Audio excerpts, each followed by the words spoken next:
Yo, yo, yo, what is up, everyone? This is your host, Ricky. Welcome to another episode of the Tales of Web3.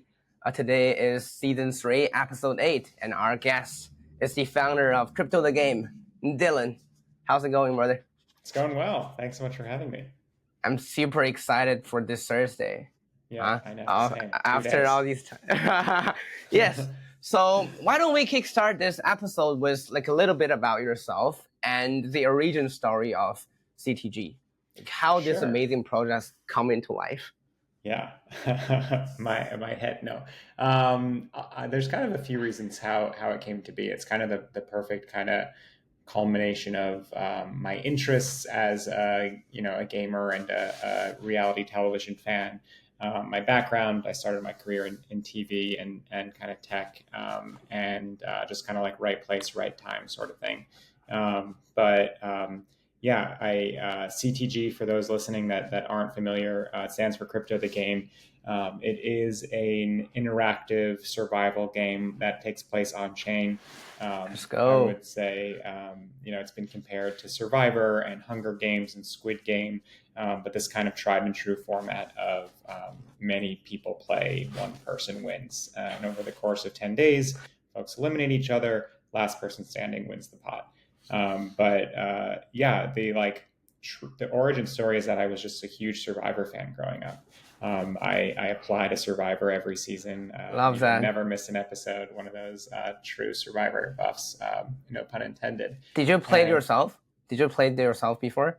No. I mean, I've never. I send an audition tape in every year. I've never gotten a callback. You look like a pretty tough dude, man. You look like a tough dude. Yeah. I think I do pretty well, but yeah, of course. We'll see. Maybe they'll see this and give me a ring. I really just kind of like always wanted to play a version of Survivor online with my friends. As a kid, I played like this CD-ROM game called Survivor Ultimate with my friends. This is like in elementary school. And it was like a very, very simple version of what is now CTG, where you pick a cast member, you join one of two tribes, you do like tic-tac-toe on your Windows PC for immunity, and then you vote people out each night. And I literally played that thing every single day when I was a kid. Fast forward to my adult life, I started my career in TV. I worked at Saturday Night Live out of college and was kind of obsessed with this idea of being a live TV producer. I bounced around a bunch of different networks and shows and kind of only stumbled upon tech by way of HQ Trivia, which was a live. That's a good game. Yeah. That's a good game. Yeah, that was fun. But kind of joined that for the future of and like the vision of the future of live TV. Kind of in the same way that HQ took a game show and made it live and mobile and interactive. Fast forward to now, CTG can finally kind of take that survival format and make it mass and live and interactive. So kind of a long story, but it's kind of the culmination of my childhood and my career. That's awesome. Trivia HQ, I think definitely one of the drawback is the payment side of things. Right, no matter like when people want to deposit and they wanted to do rewards distribution, and I think blockchain actually is a great like solver of these kind of things. It's a lot more efficient. For sure. Yeah, I think when I first started working on CTG, I had no plans of it being a crypto game. I was like, relatively. That's what I thought. That's what I thought. We kind of like scoped it out and built it without any crypto components. But one of the main reasons is exactly what you mentioned, that at HQ, there were just so many pain points with using something like PayPal to pay our winners. Because I remember when I used it, it's pretty painful experience. Yeah. I mean, there were transaction delays, withdrawal minimums, things like that. So kind of just thought to myself, as we got closer to shipping this thing, like, if I were to ever build a game show that pays its winners on the internet, like why not use crypto rails to do so? It just kind of solves all those problems. That's awesome. And this actually reminds me, a lot of things, like the good product of crypto actually doesn't come from like the crypto natives, The crypto or blockchain itself is more like a tool, right? That solves the real world problem. That's where passion meets the technology and where beautiful things can happen. Yeah, I So mean, I I always like tell that. folks, yeah, like come up with the idea first and then decide if building it on crypto Rails or for crypto Twitter makes it a better product. That's awesome. So how long you been the founder of Crypto the Game till now? 2.5 years, 3 years? No, way less than that. So myself, Ty, and Brian, who were both engineers at a startup, a fintech startup called Party Round that we all worked at. Uh, I kind of pitched them on the idea back in November of 2023. So we only Oh, spent a few months working on season one, which launched in January of 2024. Yeah, so technically we launched this thing just over a year ago, but nice. started working on it about 16 months ago. That's awesome. What is it like being a founder? And what do you think? Because I believe all the founders have their own superpowers. What do you think is your superpower? I don't really know. I think it's an incredible experience. I had so much like founder imposter syndrome myself, having only ever worked at startups and media companies, and never kind of like I mean, I had my own side gigs and side hustles growing up and things like that. So it was always like slightly entrepreneurial and kind of like a creative hustler. But in terms of actually like starting my own thing, I had zero experience. I think, but it's been the most rewarding and like exciting job of my entire life. And I think it's Let's go. because I decided to build something that I always wanted to see in the world, and because it's basically the game that I always wanted to play online with my friends, it was incredibly natural for me to build it. I've never acted with so much conviction on anything in my entire life. I think if I had sat down on a whiteboard and said, "Hey, I want to build a crypto infra product or a B2B SaaS company," like I wouldn't, it wouldn't get me up in the morning, and it wouldn't bring me the same sense of purpose and fulfillment. So um, I think it's been incredible, but I think a lot of that just has to do with the fact that I'm building a Passion. product that I always wanted to see. Yeah. You always need to do things that you're extremely passionate about. Otherwise, there's no way you can go all in. Yeah. And if you don't go all in, it doesn't make sense to do any of the things. Yeah. I agree. Awesome. All right, take us to behind the scenes, right? Tell us a little bit more about what's it like building season one? What is like building season two after you gain a little bit more experience? And what is it like building season three after all Yeah. these hypes people already know about you guys after the acquisition has happened, right? Yeah. Just tell us a little bit more about like what is the feeling, the stories behind the scene, and etc. Yeah. So season one, I knew it was really fun, but the amount of participation, virality, excitement, like Hundreds of people. exceeded all of my expectations. It's also a 0.1 ETH buy-in, which is not cheap. Well, it's getting cheaper every day, but it's not cheap. It wasn't cheap, and in a previous role.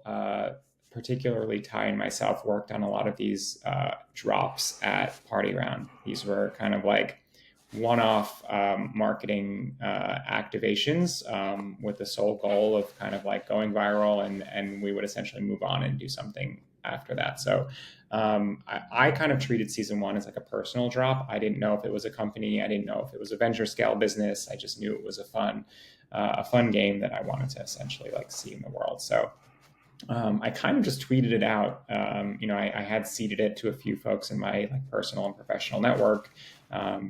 Asked anyone I ever met if they knew someone in crypto that might be interested in this, and kind of like essentially like asked them to check it out and play. We definitely baked in a ton of like viral loops and growth hacks that were essentially inspired by HQ trivia. So at HQ, if you referred someone, you got an extra life. Yes, With CTG I saw season that. one, if you refer someone, you got immunity. So we really only started with kind of like core community of folks that I either knew or were introduced to right before launch. But then all of a sudden, they became very incentivized to share CTG with their networks, and it kind of ballooned from there. It was one of those things, and the format is so unique because you can't join after the entries lock and the game begins, Yes. at least for season one. So we had 410 players, but I guess like eyeballs on it were like 10 or 100x that because of everyone kind of sharing their journey and 100%. experience. So we essentially like parlayed that momentum and excitement into season 2. We built season 2 on base, which was we kind of just did season 1 on mainnet because none of us knew anything about L2s or crypto. But we like kind of parlayed that excitement to lock in a bunch of brand partners.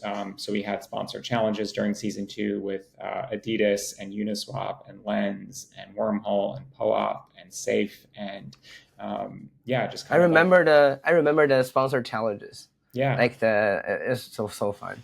Yeah, I mean, like a big part of that was the fact that we hadn't raised any money and we're self-funding it, and kind of just turned on like an ad revenue model. But at the same time, like I come from a partnerships background, and that's what I did at HQ. And my goal is always to create something that enhances the experience for the players and never feels like an ad. So I actually think that the sponsor challenges, just in talking to players, were more fun than the unbranded games. But yeah, we capped the entries at 800 for season 2, and it sold out in 13 minutes, which is wild. Extremely wild. We're gonna run it back this week for season 3. Dude, I still remember like the final ending of season 2. It's absolutely crazy. Like even right now, that is probably one of the best gaming strategies I've seen in years. Like not only in crypto, but the entire like reality TV show Survivor type game. Yeah, it's funny. I feel like folks have been, folks keep saying that like it's the most fun they've ever had online, not just on chain, which means so much to us. But I mean, the beauty of the game is that on the finale, everyone that was previously eliminated comes back on to vote for the winner. Yes. So you can't just backstab your way to the top, and then the winner is always essentially crowned by the players. So it always leads to a very dramatic finale. I love that. What do you think is the biggest lessons you learned from previous seasons that lead you to something that you guys are preparing that, gonna drastically increase people's experience, the funness, the excitement in season 3? Yeah, I think for me, it's just been about like embracing like crypto native ideology and not trying to control the game or the experience too much.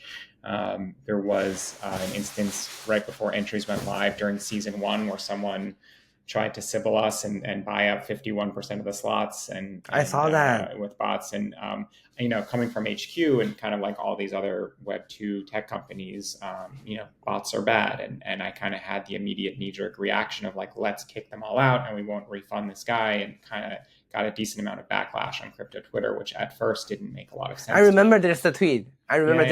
Yes. Yeah. And so, that was kind of my first reaction to, I don't know. I basically had to be open to anything that could happen in this game and letting the experience speak for itself. Same thing with season 2. We kind of unveiled this minting experience where you minted an NFT which represented your spot in the game, but you could essentially like sell it or transfer it throughout the course anytime of the during the season. And that there ended up being a jury whale situation in season 2 in which someone was like trying to buy up as many NFTs as possible to control. I saw that. And same thing, my brain went to like, this can't happen. But and then everyone I spoke to, mentors inside the space basically said like, you have to embrace what is crypto native about this. And, so we are going to make NFTs soul bound for season 3 after you get eliminated. So you can still transfer as an active player. You can still sell your NFT if you're alive as you get closer to the finale. But we're just going to be open about that up front and try to embrace basically the chaos. Awesome. What else? Some of the alpha you can share to this podcast. When we launch, it's probably already like the registration already began. So cool. So the big theme of this season is resurrection. So we're calling season 3 Resurrection Island. Like the name. Love that name. Thanks. Each season is, in my mind, its own social experiment and has its own like theme. Season 2 we called it On Island, and it gave players the ability to play anonymously. But Season 3 introduces this mechanic of resurrection. So inspired by a lot of time watching Last Chance Kitchen on Top Chef, if you know the reference. But Heard about it. basically, once you get eliminated during Season 3, you're not fully out of the competition. You will have the ability to earn your spot back in the competition through side quests and side challenges and things like that.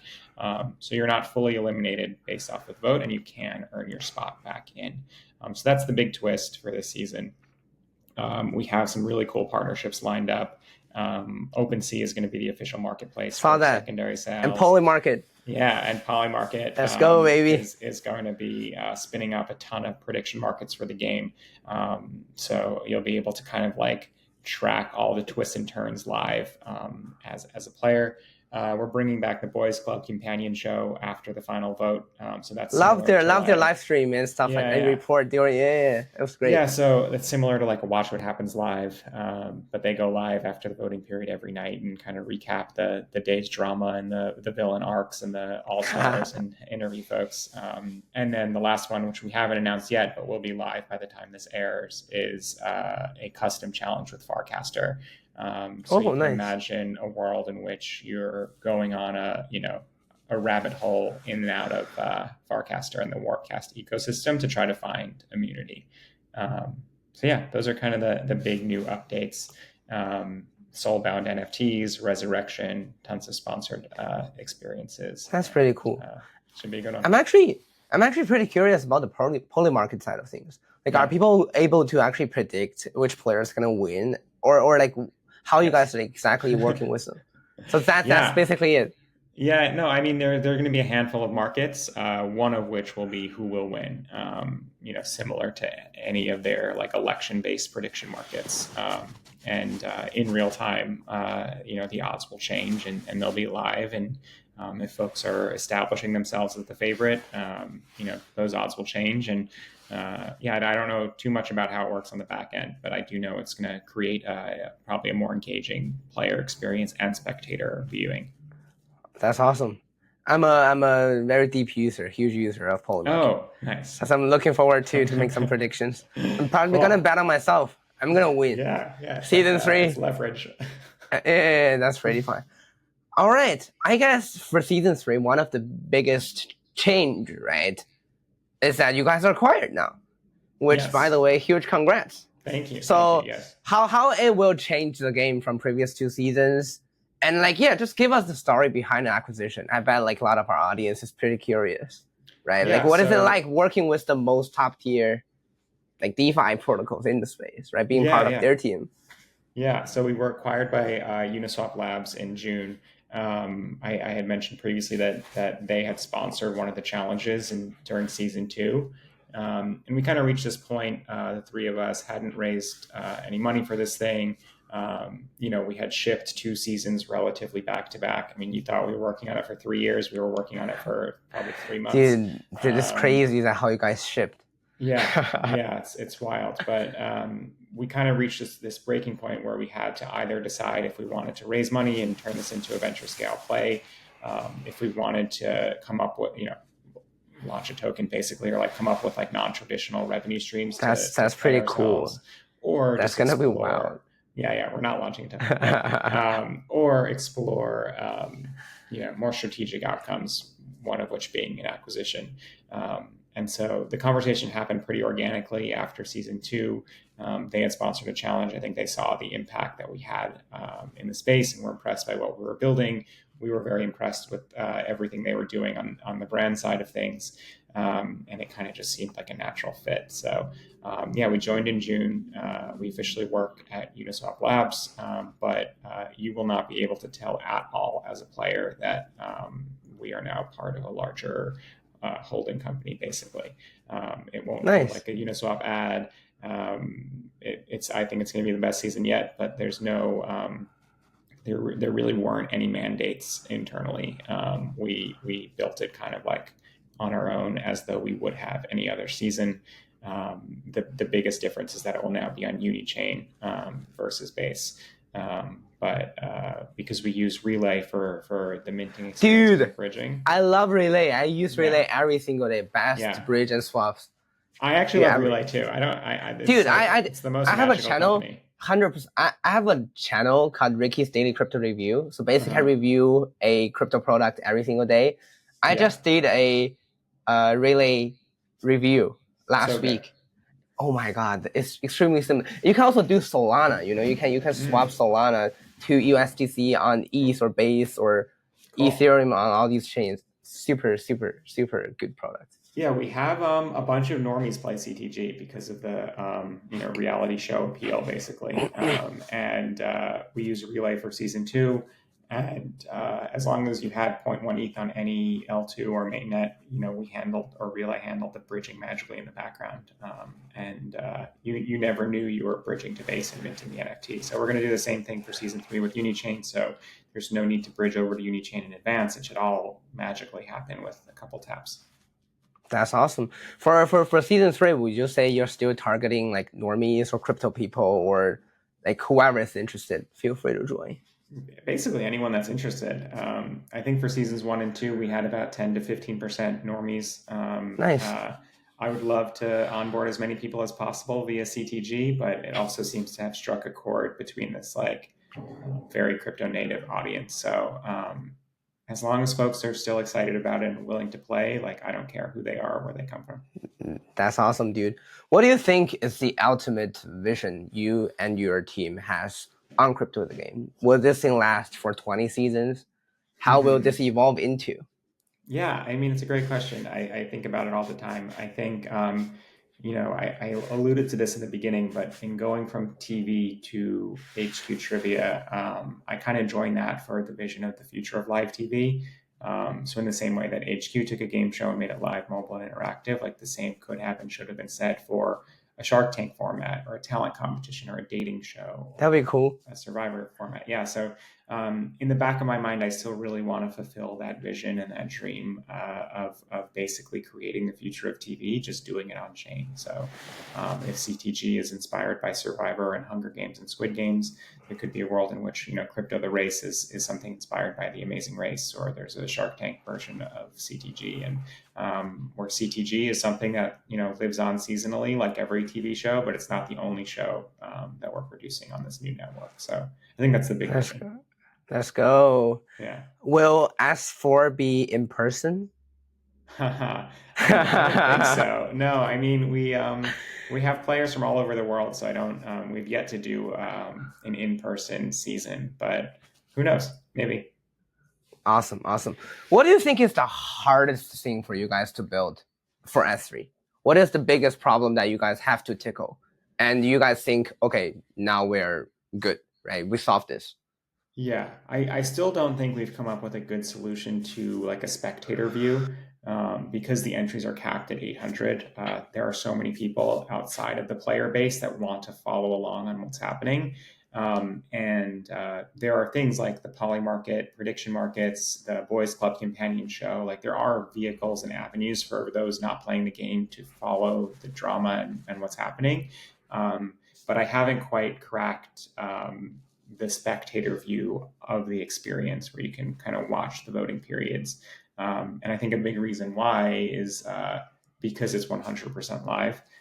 Whereas a show like Survivor, or it's fictional, but it's async. It's async, right? Yeah, it's recorded months and months before it ever airs, so they have the ability to edit it, and folks can watch it at home, and it can be incredibly engaging, even if you're not playing it.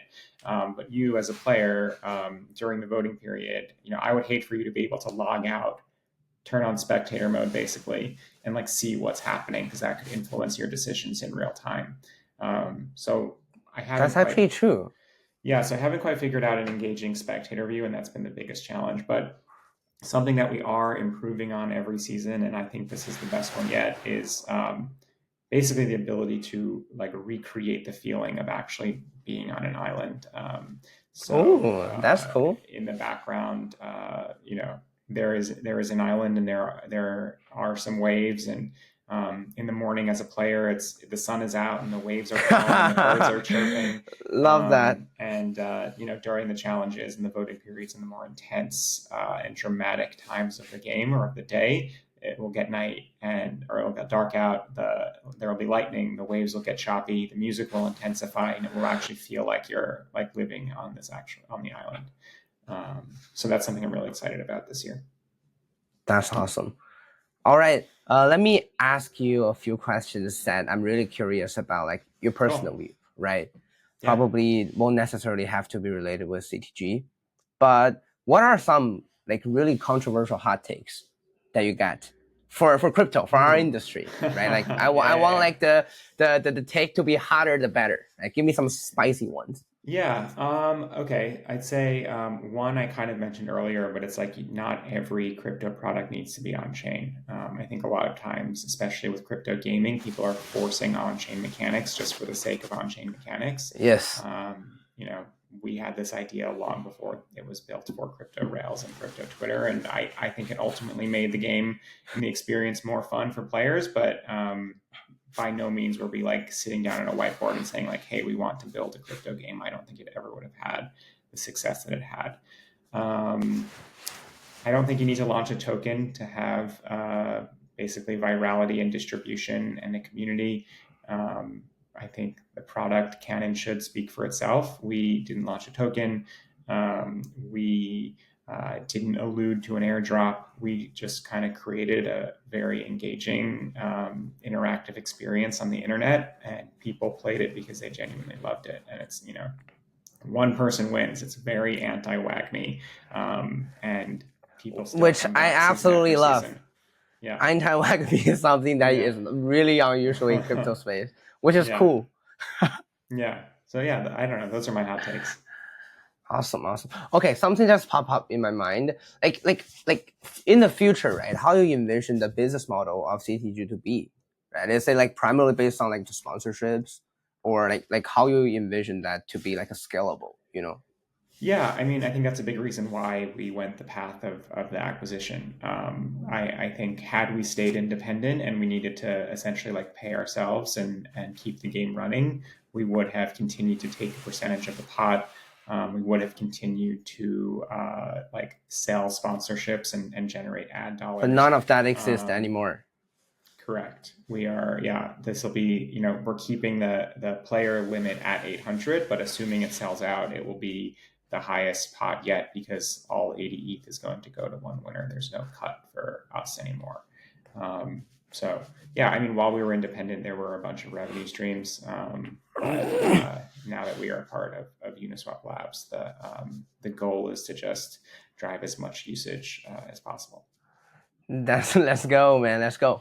All right, the most interesting question of our podcast, or one of the most interesting. Like, please give us like the most interesting story of your journey, you and your team's journey building crypto the game, right? Like, it can be about like risk taking, full of unexpected twist, randomness, but like, give us a story that you, Dylan, did in the past that also shaped who you are today. Before CTG or just in general? In general. Yeah. I would say building CTJ though. Like, because that's the most fun part, right? I mean, the most fun part was definitely before season 1 launched, and like I would be on a walk and just coming up with different challenge ideas and twists and turns and sending voice notes to Ty and Brian and them probably thinking I'm crazy for needing to ship this in real time. I would say two things from season 1 immediately come to mind. One is the fact that the first challenge of the first season of CTG was actually an IRL scavenger hunt. We hid immunity within a copy of Chris Dixon's book, which had just come out. And the book started I remember that. I almost forget about that piece. Now I remember. Yeah, and that was never the plan. We planned to launch day. The first challenge was supposed to be an arcade game. We were building this thing for the first time in real time. Ty and Brian basically called me the night before and were like, "We're not going to be ready. Can we push back the season?" And I'm like, "No, it's running. It's live. There's no turning back." So we basically were like, okay, we need to come up with a replacement challenge that has zero lift on product and edge. And so we kind of came up with the idea of what if it was just a phrase that you entered on the site, and what if we hid the clue in real life, basically. And so we built that in a few hours right before it went live. Oh Ty man, ran over to McNally Jackson and hid the answer in the bookstore, and the rest is history. holy And moly, yeah, and the other that one is is. just no, go for it. No, give us the other story. I want to. Well, the other one is that we did this thing during season one where, unannounced and at a random point throughout the season, we essentially like shuffled all the tribes. And again, we had no plans of doing that, and that was not scoped into the work for season one at all. I got a call from a friend who was playing, and I think he was on the Silver Tribe, and was just. I'm Silver Tribe. Oh, season one? Yes. Oh, yeah. Okay. Well, Josh Harris called me and was like feeling, he was just like, we have this on lock. Our tribe is the best. I have a clear path to victory. Like, this is too easy. He was just so cocky. And I just thought, like, what, no one should feel this comfortable in a game like this. Yeah, of course. So basically got off the phone with Josh, called Ty and Brian and said, hey, we need to mix things up. And we built the shuffle overnight. And the next morning, everyone thought they knew what was going to happen. We, completely switched things up and shuffled the tribes. So, those are the two things that come to mind. And just making sure we maintain that nimbleness and the ability to iterate in real time. Let's go. For season 3, is everything preset? I mean, in terms of like the entire challenges and stuff like that, or there are still a lot of randomness that can happen within the 10 days of players competing. Yeah, I mean, you're playing, so I can't give you too much alpha, but there are definitely unannounced twists and turns that will happen. Let's go. Yeah, that's how I want to get, right? Because it gotta be fun first, right? Yeah. Before anything else. All right, man. I'm super, super excited. I think 2 days later, that's the time it's gonna begin. 800 people. It's gonna be fun. Can't wait. Yeah. Before I let you go, can you share a few predictions you have? Especially right now, we are in this market, right? What do you think is gonna happen in 2095? Are you bullish or bearish? I mean, I'm like overall long-term bullish. I still think in talking to all of my normie friends and, friends from previous roles, like they immediately assume that, there's just a dirty word. Crypto is still a dirty word to them. But it's not Still? I think so. Yeah. I mean, outside of our corner of the internet and our immediate bubble, I think, like once I can tell them that this game has absolutely nothing to do with the prices of the tokens that you see on CNBC. And it's actually a brand new version of the internet, and we're building something great and engaging and entertaining and interactive. Then I think they kind of like see it and they're more willing to experiment with it. But I'd say like short term still feels like very, very, very early days, but long term, incredibly bullish. Nice. So basically, your normie friends, as long as they didn't hear about meme coins and tokens, they're good. But once those words get involved, like become like a sketchy game. Yeah, no, I mean, I definitely have a ton of friends that like played around with meme coins for sure. Yeah, I got you. But I think the difficulty that I've seen for like non-token based consumer crypto games and applications is like trying to disassociate the word crypto from the game itself. So got it. You onboarded into crypto like being like Ethereum native, right? First season 1 is on Ethereum, second season is on Base, third season is gonna be on Unichain. What do you think about like the chain game or the ecosystem gameplay in our landscape, right? Because I don't think you give too much shit about that, because that's boring. But like in our space, a lot of people do care, right? Like people are fighting against each other, especially Ethereum and Solana. I'm just really curious about like your take on, let's say, what do you think about Ethereum? What do you think about L2s? And what do you think about Solana, right? Yeah, I mean, I'm just to clarify, I am the non-technical founder of the three of us. I genuinely don't understand like 99% of the discourse when talking about different chains and ecosystems. But look, I have seen the support and encouragement and participation, I guess, from members of the ETH ecosystem with regards to CTG. At the same time, I have friends that, are working on Solana projects and work at the Solana Foundation, and I respect what they do and what they're building. I think a rising tide lifts all boats, or whatever the saying is. So I hope, everyone succeeds. But what you're describing is exactly why we decided to build CTG on crypto rails. We need fun. We need fun stuff, man. Not even that. There's just like crypto Twitter is so tribal by nature. So, when I first envisioned building it on crypto rails, I thought there'd be a Solana tribe and an ETH Maxi tribe. And all the different factions would kind of form alliances within that. I never ever thought of it as like an ETH game. That's kind of just like how it happened. Dude, that'd be actually really, really fun. Solana tribe, ETH tribe, but that will be, I don't know, probably too wild. Or Season 4, Soul versus.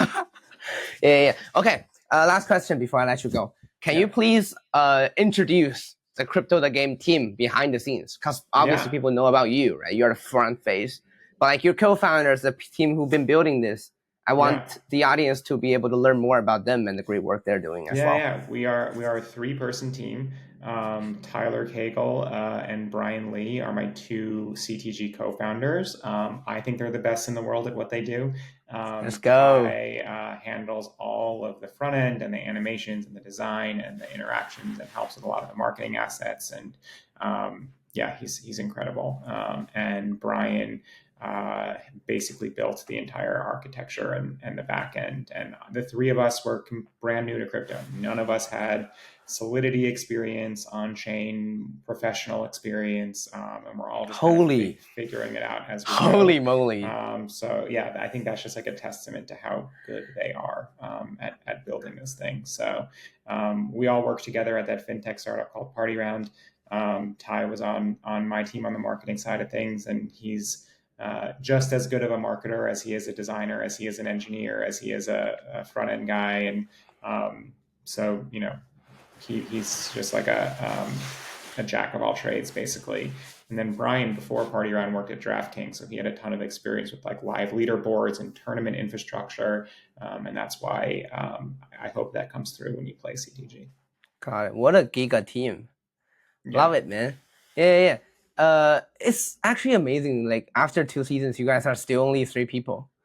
I thought you guys expanded a little bit, No, I mean, we have, there are a couple of, freelancers we've tapped into just to help, beef up the season, basically. And being a part of Uniswap, we do have, we are able to tap into like the legal team, compliance team, tax and finance teams, things like that, just to make sure we're buttoned up and everything's in a good place. But in terms of actually like building the game and shaping the experience, it's still just the 3 of us. Got it. Okay. What are some of the last words you wanted to share with the players that is about to start their game for Crypto the Game Season 3? Have fun. Have fun. Thanks for playing. I hope I don't know. I was going to say I hope you win, but I guess that's directed towards you in particular. I think I just embrace the chaos, and don't go into it with too rigid of a plan. Try to stay nimble. Try to embrace the game for what it is, and at the end of the day, I just hope people have fun. Have fun and be water, my friend. Be chill. All right, and here we wrap up the Tales of Web3 Season 3, Episode 8 with Dylan, the co-founder of Crypto the Game. Thanks for hopping on, brother. I'll see you on the island.